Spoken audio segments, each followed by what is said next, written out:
Vážená pani predsedajúca, vážené kolegyne, kolegovia, ďakujem, že som sa dostal na rad po všetkých využitiach predností, ktoré ste si uplatnili, ale rešpektujem. K tejto téme sa dá čo povedať, ona je zaujímavá aj politicky, ale aj tak, akože ľudí zaujíma. Ja mám také drobné poznámky k tomu, čo sa deje alebo nedieje a kto čo niečo urobil alebo neurobil. Viete, ja milujem tie príbehy ľudí, u nás na Orave sa to hovorilo, že s holým zadkom prišiel.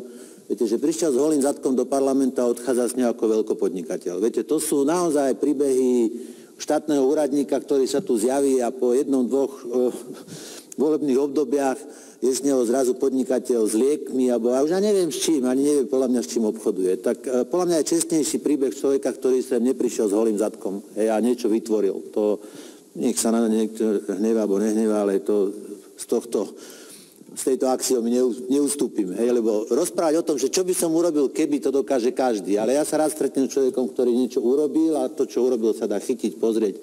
To je také, by som povedal, poctivejšie. Tejto téme, viete, dá sa, niekedy sa hovorí, že to niekde hovorí, že kedysi vládol zákon, teraz vládnu právnici. Že naozaj mám pocit, že k tomu nejakým spôsobom smerujeme. Ja skúsim spraviť taký výpočet. Si zoberte ponovrových premiérov, mali sme pána Čiča, nech je mu zem ľahká, mali sme pána Čarnogurského, potom sme mali pána Mečiara, potom sme mali pána Zurindu, pána Fica, pani Radičovú. Ja nebudem komentovať ani jedného.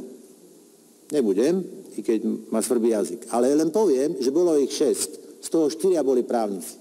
To znamená 2/3 právnikov.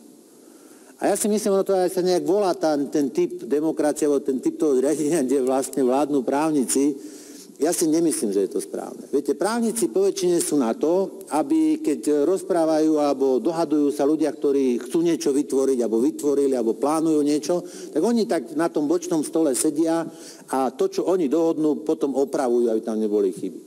Spoločnosť, ktorá z právnikov nageneruje, čo si nie je správne. Čiže ja by som len z tohto, by som povedal, relatívne primitívneho výpočtu 6 premiérov z toho 4 právnikov usudzoval, že čo si nie je správne a dôkazom toho je stav, v akom tá krajina sa nachádza.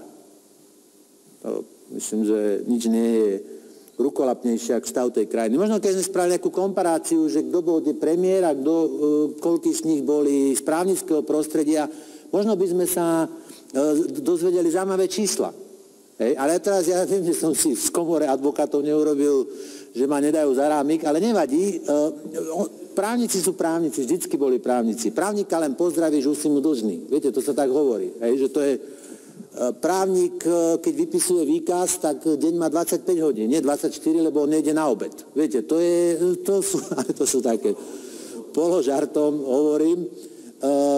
Ale asi k tomu stavu patrí. Otázka stojí, že či je správne, že krajina sa oddá do rúk právnikom a právnici ju vedú. My sme naozaj v tej histórii 25-ročnej boli v 2/3 pomere vedení právnikmi. A ja si myslím, že to nie je celkom správne. Takisto si myslím, že nie je celkom správne to, že si vylobovali, lebo vidíte, oni majú takú tendenciu si pomôcť. A pomohli si napríklad aj s touto, by som povedal, absolútnou, a to je absolútna lobistická výnimka. Ja poviem otvorene, že ja keď idem napríklad tam, kde som niečo vytvoril, tak sa pomaly bojím upozorniť čašníka, že niečo robí zle, aby ma niekto neokrikol, že v konflikte záujmov som, viete. Ale tu nás sú ľudia, ktorí môžu úplne legálne zastupovať spory, ale to je absolútny konflikt záujmov. Ako podľa mňa nič absolútnejšie z pohľadu konfliktu záujmov nie je, ako to, že tu môže sedieť právnik, je poslanec a zároveň môže vykonávať svoju advokátsku agendu. Ja si myslím, že nič absolútnejšie nie je. Dokonca, keď som trošku prehnal, tak poviem, že vidím konflikt záujmov aj v tom, že by právnici mali prehlásiť ešte doplňujúcu prísahu poslancovi, že ako právnik nemám to naformulované, lebo viete, v záujme právnika nie je, aby boli zákony dobré. Však je sebadeštrukčný. Viete, ako náhle by, to je proti jeho záujmom, aby zákony boli správne, aby boli dokonalé, aby boli jednoduché. Hej, však potom by nemal čo robiť. Čiže aj to je v zásade, keby ste niekto nad tým zamyslel, aj to je ten konflikt záujmov, však my tu môžeme mať 5. kolónu z pohľadu toho, že tí právnici, oni možno majú zámer v tom, aby nebol ten zákon dokonalý, lebo však koniec koncov im to poskytuje agendu. Ale trošku preháňam, ja verím, že sú tu čestní právnici, ktorí to, čo tu sľubovali vtedy a mali ruku položenú na tej knihe, ktorá sa volá Ústava, mysleli vážne. I keď nie všetci. Naozaj je to konflikt záujmov. Je to obrovský a je to výnimka. Každá výnimka vlastne len potvrdzuje pravidlo, že niečo nie je v poriadku. Prečo majú oni výnimku? Ja nechápem. A podľa mňa je to brutálny, ale naozaj brutálny konflikt záujmov. Takže ja by som sa stotožňoval s predloženým návrhom. Nech sa páči, chcete robiť poslanca, nech sa páči. Viete, robiť poslanca je rehoľa, robiť poslanca je aj možno vrchol takej, by som povedal, spoločenskej kariéry. Hej?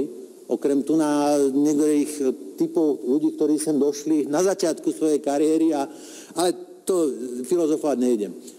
Čiže to by malo podľa mňa stačiť.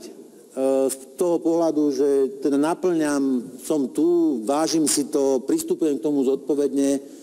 A nie, že utekám z lavice, lebo mi volá klient, ktorý niekde ukradol autorádio a súd bude mať pozajtra a ja neprídem na rokovanie, lebo mám pojednávanie s nejakým čorkárom v rádii. Viete, že to je...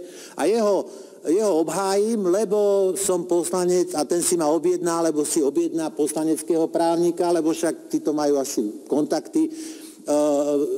Ja si myslím, že to tak asi nejako aj plus minus funguje. Hej. A to podľa mňa nie je správne. Takže dovoľte, aby som vyjadril podporu kolegom, ktorí doniesli tento návrh. Ďakujem vám pekne.